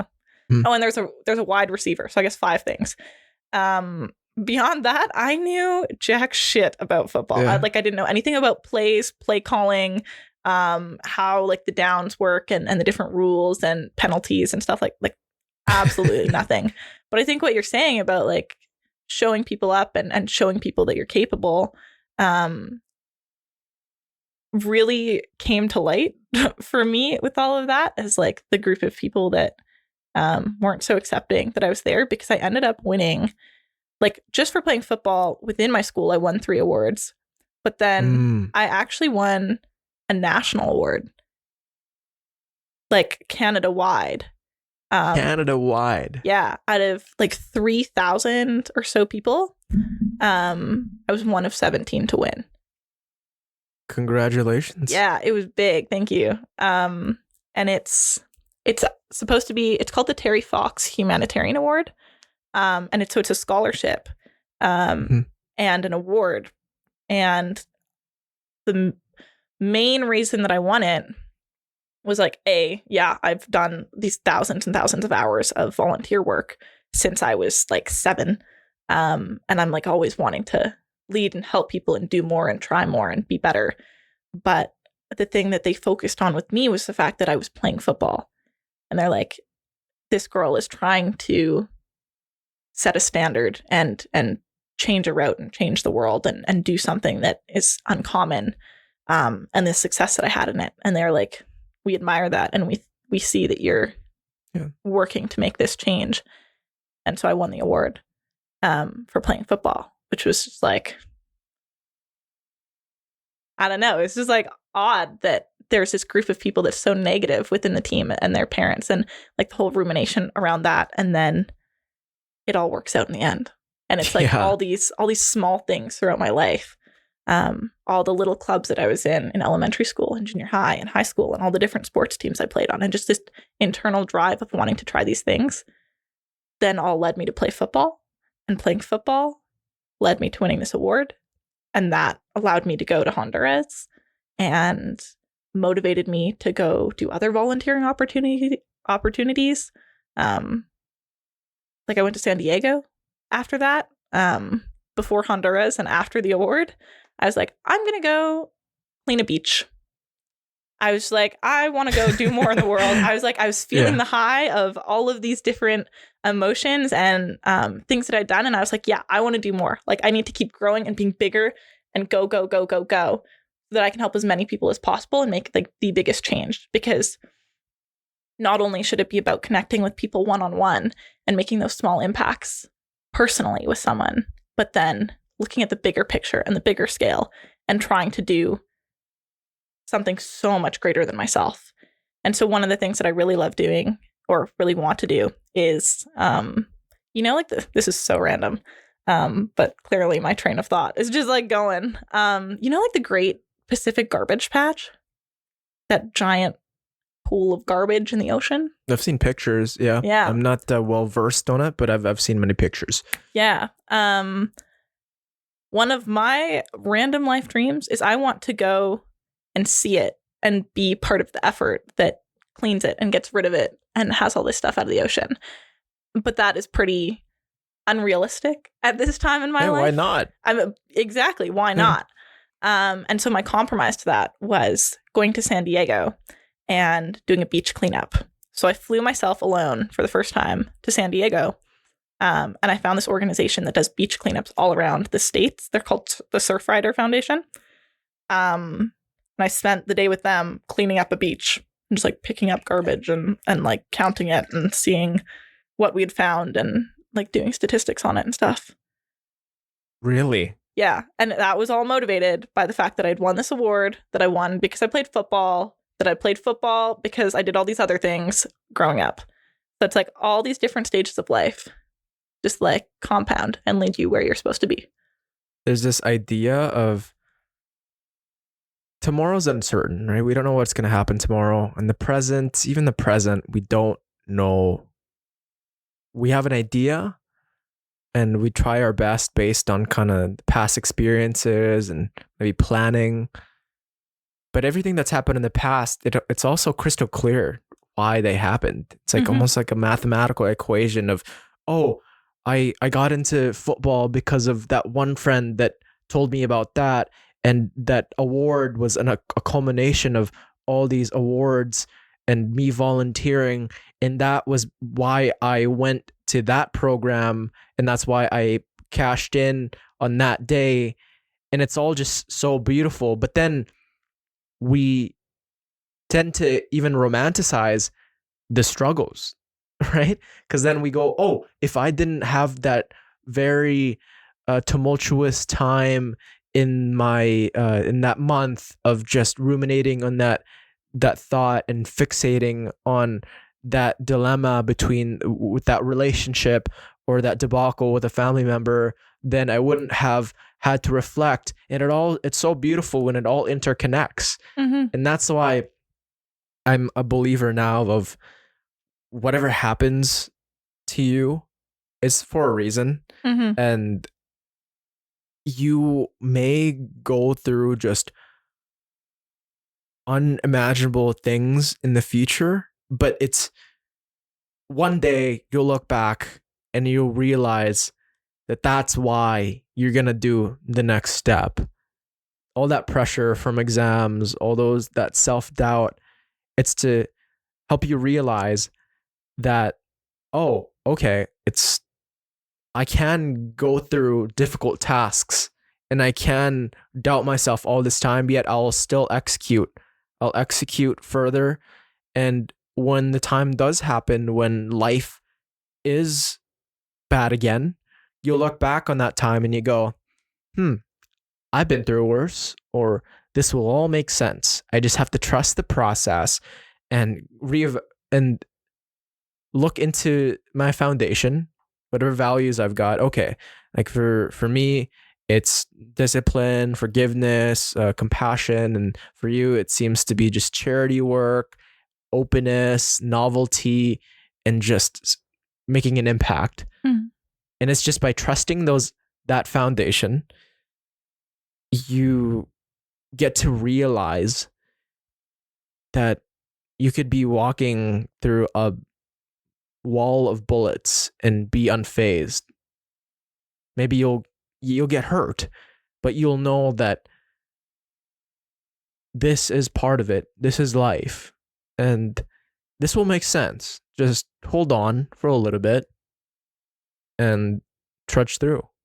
100%. Yeah. Hindsight is 20/20, as they say. And being able to look back on things is so rewarding, but understanding that in the moment now we need to put ourselves out there and take those risks and just try whatever it is that comes our way, because it's going to lead us exactly where we are supposed to be. And what we're going to remember in life is our regrets and the things that we didn't do and the possibilities of what could have been. And so instead of having those thoughts, take the opportunities as they come so that you don't have the regrets. I always think about death, and that's kind of what unites us all. we're all going to die someday. And it sobers me up to the not minding the little things so much, not paying attention to it. Because in the grand scheme of things, it's not going to matter. 100%. What's going to matter is how you were there for your friend, or did you doubt yourself but still pursued? Or did you regret it because you were just too scared? And there's this idea of we all suffer the pain of regret or discipline. And regret, it weighs tons, but discipline, it weighs ounces, right? By just going for it, whether it be about novelty, whether it be about studying, whether it be just doing that thing that everybody doubts you on, it's going to weigh less on you than if you didn't do it at all, because you were terrified about what all these people think. And you're going to be on your deathbed one day going, what if I joined the football team, right? What if I actually made that trip to Honduras, or I, decided to tree plant for a little bit? And there's all these stories, right? And right now we're still extremely young, right? Yeah. And there's all these stories of just people and seeing the beauty of nature, of helping others, charity work. And at the flip side too, there is a lot of horror in this world. That's just the reality of it. But to counteract that is to maintain that level of positivity, of openness, of freedom within yourself. Because it seems like a lot of people do have the mental prisons. And like for me, I'm locked up in that prison lots of the time, unless I put in the work with when it comes to connecting with people, when it comes to putting myself out there of, just talking to the random person on the bus or making a friend in class. That's certainly what frees me, or just getting an intense workout in. There's all these different modalities of accessing freedom. Which one is it going to be for you? 100%. 100%. Yeah. Yeah. It's so hard, I think, for people to reach that, like get out of their head enough to understand that at some point you just need to start things, and that way you won't have those regrets. I think it's really funny that you mentioned like regret in relation to dying and like the cycle of life and stuff, because regardless of how many good things that I do in my life and like the positive memories that I have, and like getting out of that cycle of that thought process of the negatives, I still have regrets, and they're not going to go away unless I make a change for them. And that's why I feel like I'm constantly trying to help people and put myself out there and do all the things that we've been talking about, because I don't want to have more regrets.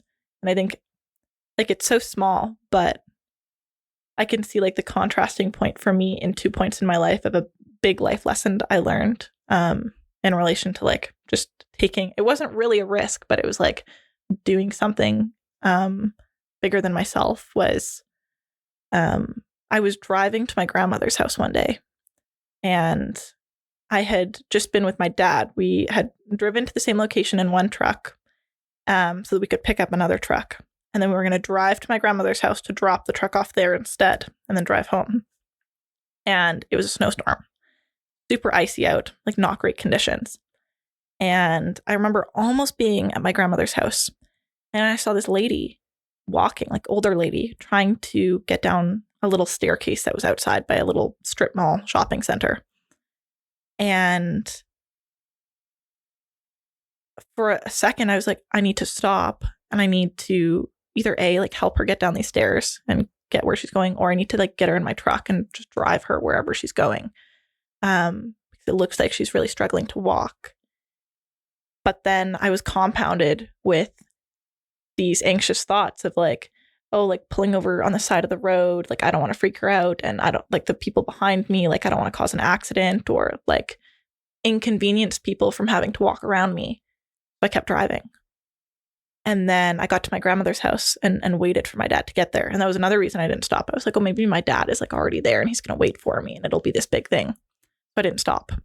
I went to my grandmother's house and waited for my dad to get there. He wasn't there yet. Then I told him about this lady that I saw and how I like was going to pick her up and then I didn't. And he's like, no way. Like when I was driving, I saw that same lady. And she had made it like maybe 2 blocks from where like I had described seeing her, and she fell. And there was all these people around her like trying to help her up and like get her where she needs to be.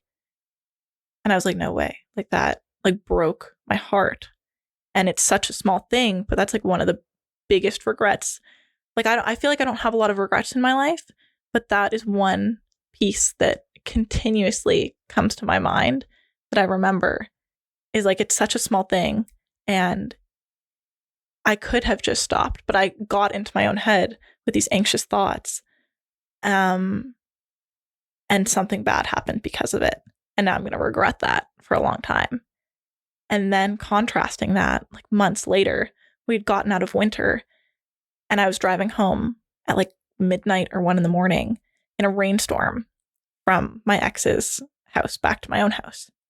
And I was driving over a bridge over the Anthony Henday, and I just remember seeing this figure standing on the side of the bridge on the sidewalk, like overlooking the bridge and the road below. And it was like a rainstorm, and he had his hood up, and I just had this like nagging feeling in my gut that I was like, I needed to stop and like, don't overthink this. I need to stop. And so I pulled over in a gas station like a couple blocks away and ran up this bridge through this rainstorm to see what was going on with this person that's standing at like 1 a.m. overlooking this bridge in the rain. And just like this feeling in my heart that something was so wrong and not wanting the same regret of this lady who has fallen on the ice and this person that is standing on the edge of a bridge.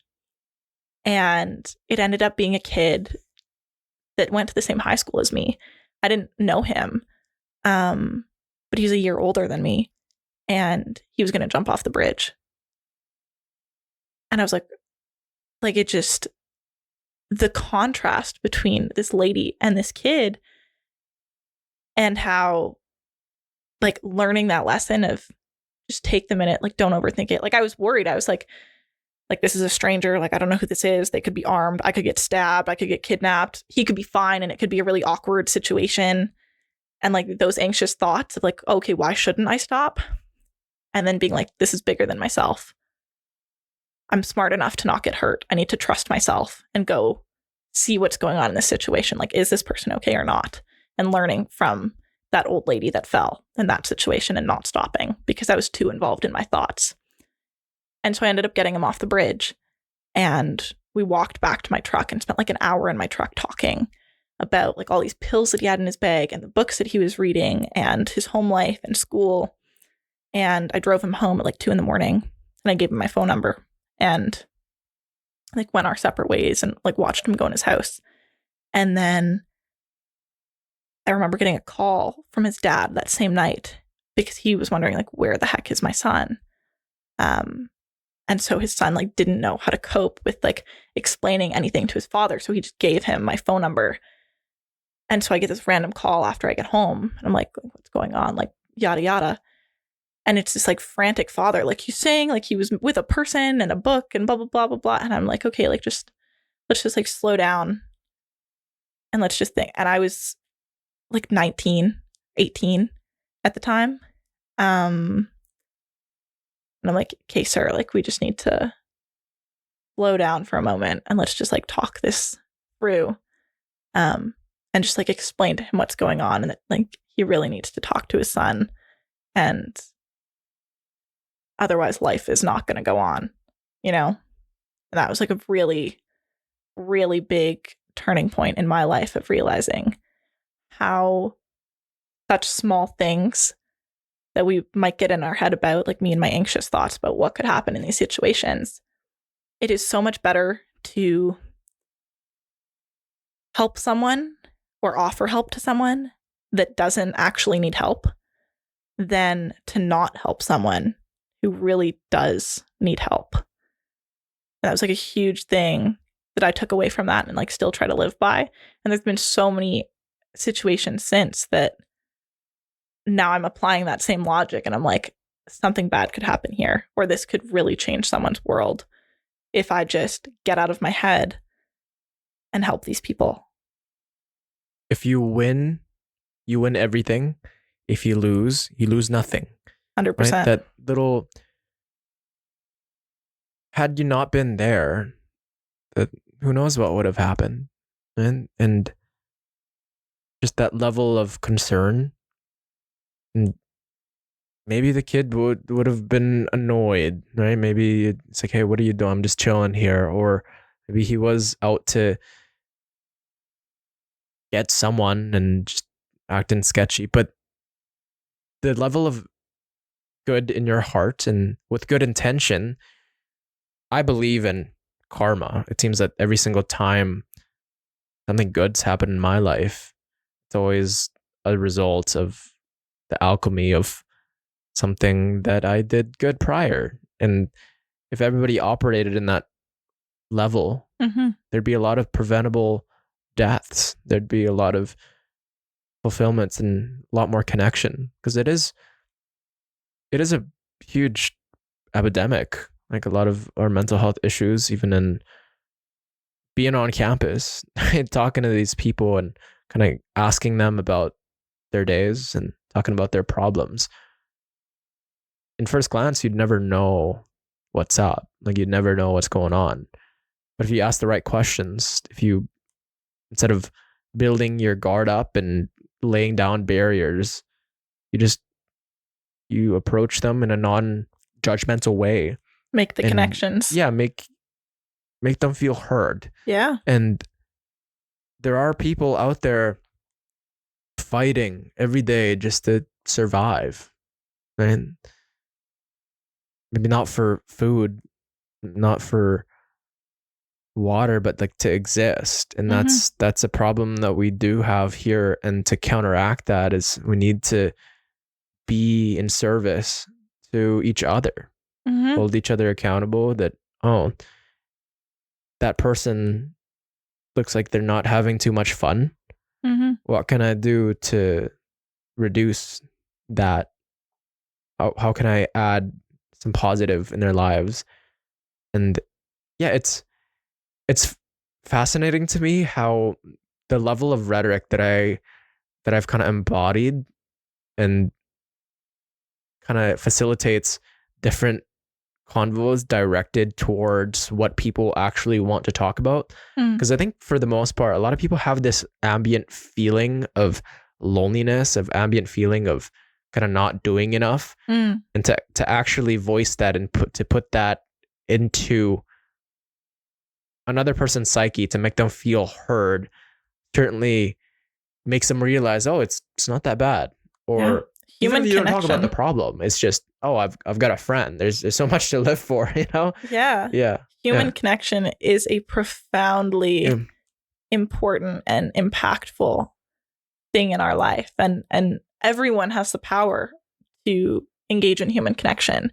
And so even if you don't have the money to like help someone or donate to a charity, or you don't have the time because you're working 3 jobs and so you don't have the time to go and volunteer at the food bank or whatever it is, everyone has the power to be a kind person in their human connection and make connections with other people from that kindness to improve other people's days and leave something good in the world. You don't know how powerful that "how are you" could be.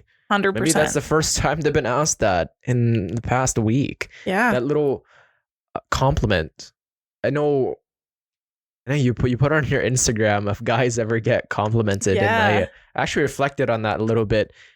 Actually, for the most part, guys don't get complimented. Yeah, It's that's crazy. why that Yeah, poll actually came up. I was having a discussion with one of my male friends, yeah. and he was talking about how he feels like the last compliment he remembers getting was like 6 months ago or like a year ago.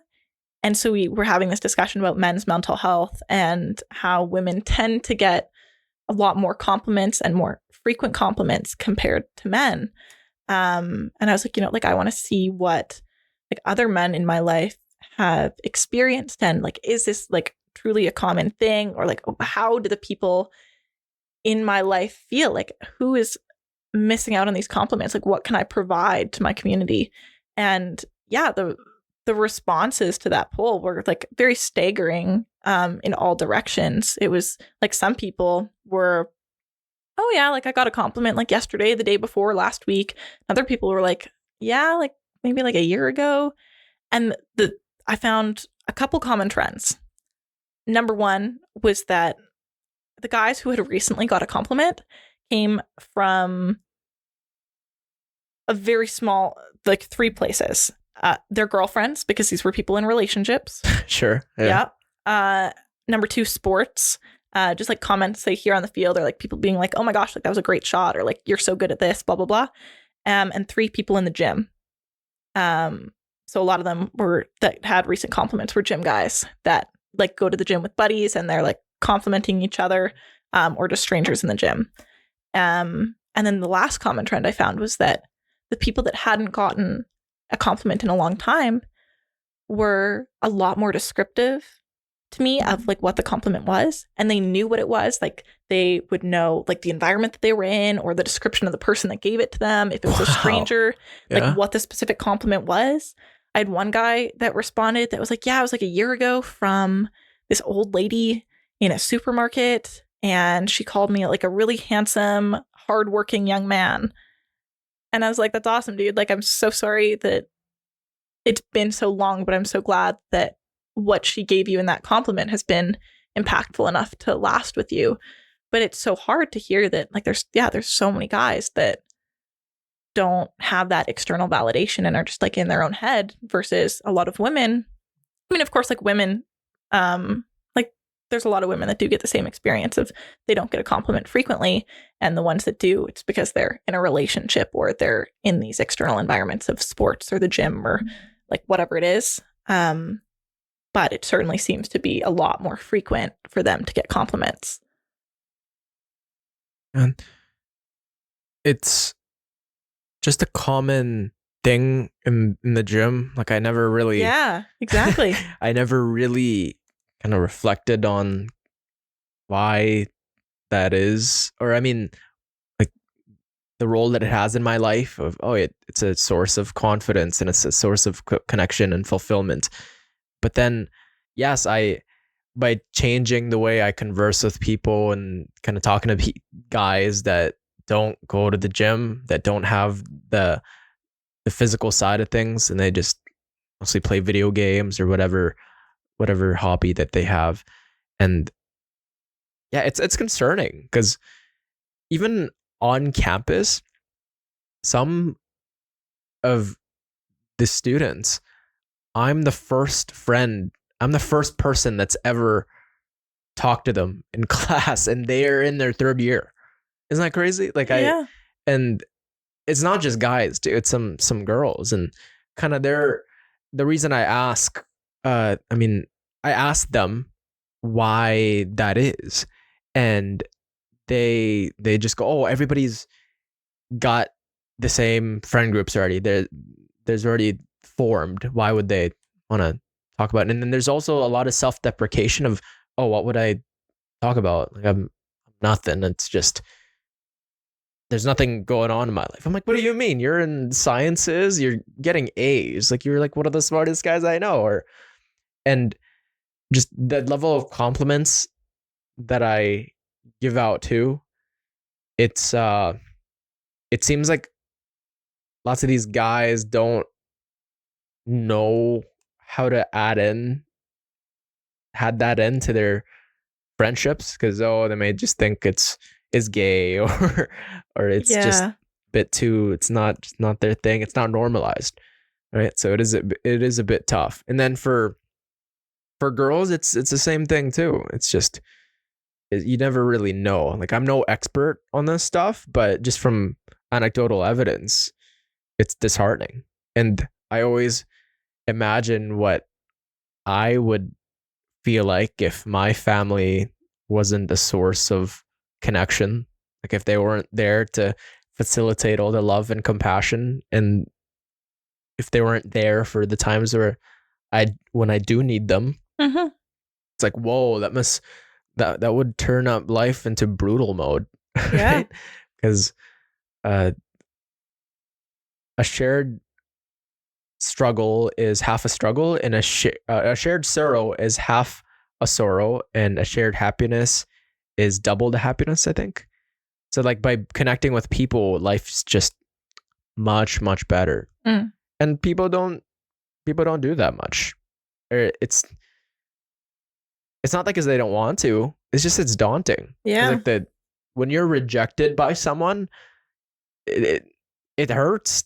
Like it's the same areas of the brain that processes physical pain, and I bet you I'd argue that it's even worse. Mm-hmm.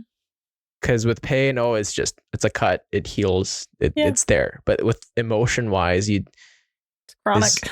Yeah. Yeah. And that's why I think it's so important that people are putting themselves out there in that way and like trying these new things, getting out of their head and these anxious thoughts and the rumination. It's like, just try, especially like at school, like at the U of A, we have so many student groups, and it's like people just need to put themselves out there. We have like a hide and seek club. Just go and try it. Like it's some Minecraft club. Yeah, Minecraft club. Like yeah. It's a place for you to meet people, and they wouldn't exist. Those student groups wouldn't exist if people didn't engage in them and didn't try them for the first time and didn't go and didn't put themselves out there. So like I was saying, if other people can do it, why can't I? When I was talking about football, then if other people can join those clubs, why can't you? You know? Clearly it's been working out because the club still exists. And so many positive connections can be made through like a mutual love of something or a mutual experience. Like the highest dropout rates, I think, of students is those who like aren't getting involved. So involvement on campus or like in anything to create that sense of community decreases dropout rates significantly, especially in the first year when everyone's like getting used to university life. So it's like, just go for it. Yeah. We have all these excuses and kind of the analysis paralysis of things of, are they gonna like me? Or is this even a fit for me? You won't know up until you do it. Maybe they won't like you. Maybe it isn't for you. But how would you know if you just neglect the whole idea and you just keep doing what you're doing? 100%. And that goes into like timelines too, like telling yourself that you'll start doing it in 2 weeks or you'll start doing it when you have more time. Yeah. One of the things my dad told me like 2 years ago, I'd say that was like really stuck with me was when I was talking about going back to school for like second or third year university and how I wanted to start going to the gym. And I was talking about how, I wanted to give myself like a week or two to fall into the routine of school and then go to the gym. And he's like, no, like you need to jump into it right away when you go back to classes, because otherwise you're going to keep making excuses for yourself and you're not going to build the gym into your schedule, right? Your schedule needs to revolve around the gym. So just do things now and get it done now, because if you think you're going to do it later, you won't. Yeah. Mark Manson has this quote of perfection, and there's what was it? It's that the time to start will never. Wait. The time to start will never come. You have to make it now. Something like that. But he puts it in such a powerful way. But essentially, the idea of What was it? It's so fitting to what you just said. Mm. And I think essentially, just to summarize it, there's never going to be a perfect time and perfect condition. There's no perfect time, because when that time comes, you'll just look for ways, for an excuse to Yep. get out of that. Mm-hmm.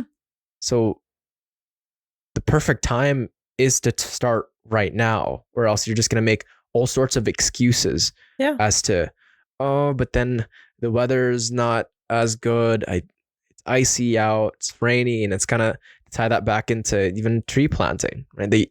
You guys aren't just going to skip a day of work just because it's rainy. Yeah, we're all weather workers. It's we're getting out there. done. Yeah. And I think that's the level of freedom that I've been able to acquire is by having that consistent mindset. Even with this podcast, like, there's been a great deal of times, actually many times, where I'm just like, I'll just cancel it. Like, it's just so nerve-wracking, like talking to someone for this long. What am I supposed to talk about? And I'm just like ruminating on the idea of, why are people listening? Why are they even coming? Right? Who am I? But it's like, I gotta make this happen. Like, I've made a commitment to do the thing. I'm gonna do the thing. And there's this quote by James Sexton, and it's, the right thing to do and the hard thing to do are usually the same thing. Mm. Right? Usually the thing that is hard to do it's so connected to the right thing, because you're never making the choice on Netflix and going, should I watch? Like, is Netflix, like, I don't know, it's gonna be so much work to sit there on the couch and to turn it on, and to, like, I don't want to have to experience. No, it's I wish that was my biggest struggle in life. Yeah. It's like, no, it's usually, I need to hit that workout. I need to sign up and be the coach for that team. I need to prepare that speech. And it's discomfort. It's uncomfortable. Mm-hmm. And that's where you grow, though. Yeah. If you had a life where, okay, it was all just play it safe the whole time. Yeah. It was just, I'm going to avoid anything that is uncomfortable, because that is where I don't want to feel all these uncomfortable feelings. So I keep running away from the pain and run towards the pleasure. Mm-hmm. And what happens is, the more you run towards pleasure, the more pain you actually get. Yep. The more you run towards pain, the more pleasure is on the other side, and it's more fulfilling. Mm-hmm. I find in my life, if I choose to watch a movie instead of studying, when I choose to give in to my emotions and not be the bigger person and not reflect on it, if I just go on for impulse, more often than not, it's not the right move. Yeah. Usually it's just the hard thing. Follow that. 100%. Like, I know when I choose the Netflix or the doom scrolling on Instagram or TikTok or whatever it is, you just feel really shitty. And it's like you didn't accomplish what you had hoped, and you just wasted all this time doing something that really has no benefit to you. Like, absolutely, it's important to rest and unwind and reset yourself, but give that a time limit and understand your goals and your passions and what you want to accomplish for the day or the week or the month or whatever it is. And then get going on it, even if it's uncomfortable. I know, like, last year, I became the head coach of a flag football team for the high school that I played at. Unfortunately, not the tackle team that I played on, but they started a flag team for the girls. And they were looking for a coach. And I was like, I don't think I could be the head coach. I don't think I know enough about flag football. I just know tackle. But I messaged them and was like, hey, I could be an assistant for you guys if you wanted. I feel like I could learn some stuff. I'm a good leader, blah, blah, blah, lots of sports experience. And they're like, oh, okay, cool. We'll let you know when we find a head coach. That'd be awesome. And a month or two went by and they didn't find a head coach. no, like they couldn't find anyone to fill the spot.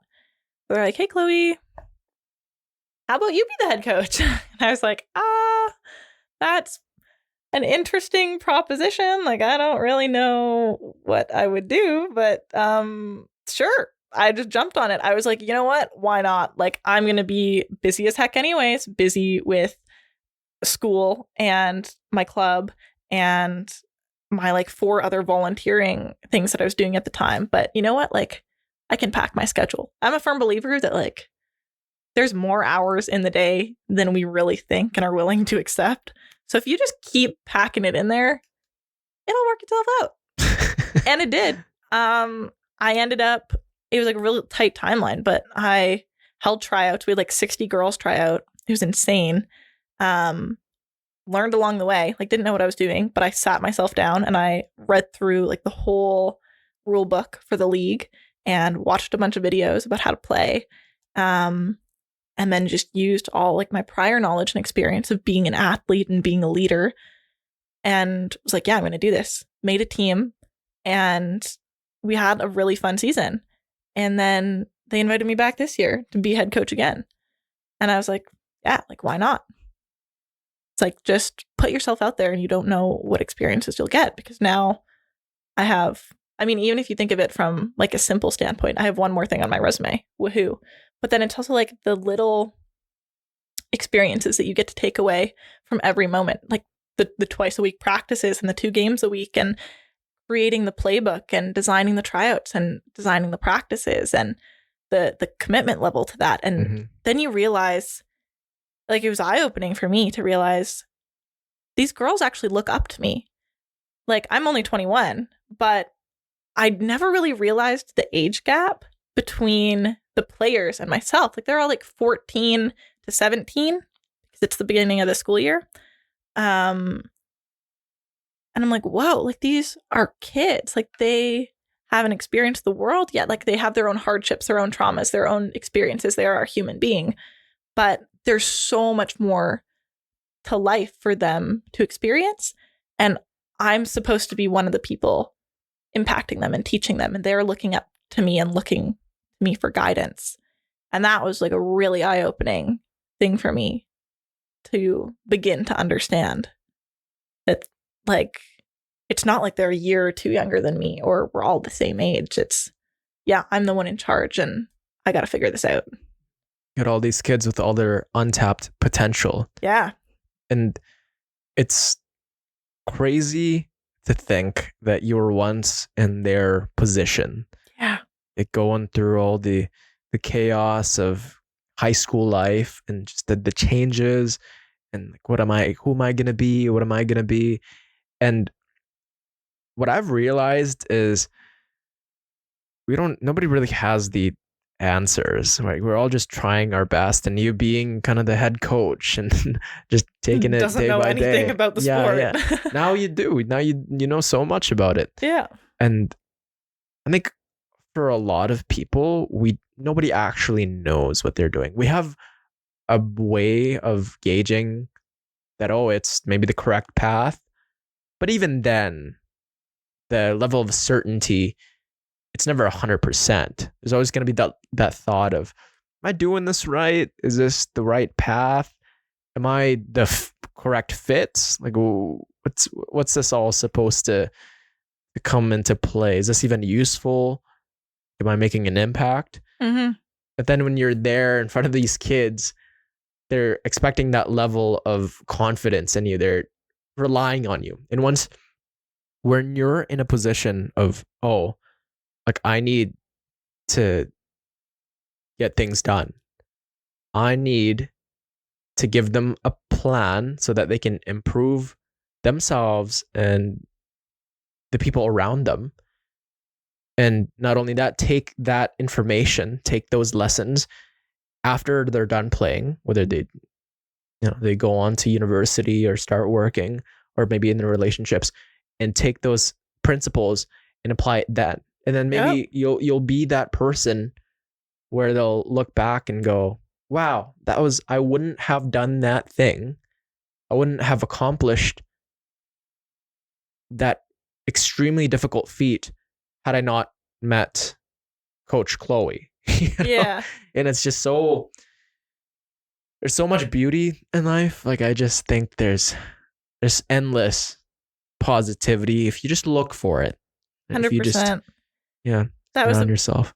that was a big thing of trying to teach these girls too, is like there's beauty in life and there's beauty in yourselves, and having confidence in yourselves and your ability to throw the ball, catch the ball, make the play, get the touchdown. Like just having pure raw confidence in their abilities and who they are as a person. And there was one practice, like these girls, they definitely got on my nerves a little bit because they're always talking down about themselves. And I'm like, what is this? Like, have some confidence. And is this useful? Like, can I use this and alchemize it into something good and positive in the world? Yeah. And so I literally had all the girls partner up and spend 5 minutes just sitting there complimenting each other during practice. I was like, we're not touching a ball. Like, everyone, you're just complimenting each other. Because I betcha there's probably some, this is cheesy. Like, what is this? They were like, what? Like, why? And I'm like, all of them are just continuously like, my hair doesn't look good, or like this shirt doesn't fit me well, or they had just, that day specifically, they had just come from team photos, so they had their makeup done and their hair was curled, and they're like, I looked so bad in the photo, or my face doesn't look good and my makeup doesn't look good. And I'm like, in the bigger picture of life, it doesn't matter, but I understand that to all of you right now, like this is a big thing in a moment in your life, and you want to look good for the yearbook and whatever, but have some confidence in yourselves. Like, damn. Yeah. And that's why I had them do it. It's just like, life is so much bigger. Let's see some positive. And they played really well for the rest of practice. So I was like, I think it worked. But it's just me flying by the seat of my pants, being like, this is what I'm seeing. This is what we're going to do because of it. And not having a plan in place, really. And just going with it. Thank you so much for coming on the long-term podcast, Chloe. Thanks for having me. Yeah, I appreciate your story. It's just very unique. Like, you're definitely just one of those stories where it's like, is that even possible? And then certainly you make it possible. And the tree planting and being being a psychology student and being a football coach and being a part of the men's team too, that one's really inspiring. Kind of the level of positivity that you have and the lens that you go about in the world, it's certainly something we need more of in this chaotic world. It's all about spreading the positivity, spreading the life. And do you have any last words to viewers, listeners? I guess thanks for having me, everyone. Thanks for watching. Go spread some smiles. There's nothing greater in the world than making someone else smile. And that's 2 hours and 10 minutes. and as always, to everyone listening and watching, there is a place for you in this chaotic world. Never lose hope, strengthen your faith, and keep it long term. Chloe Gylander. Yes, I got it. Like, always a struggle with guests, their names. Yeah. Okay.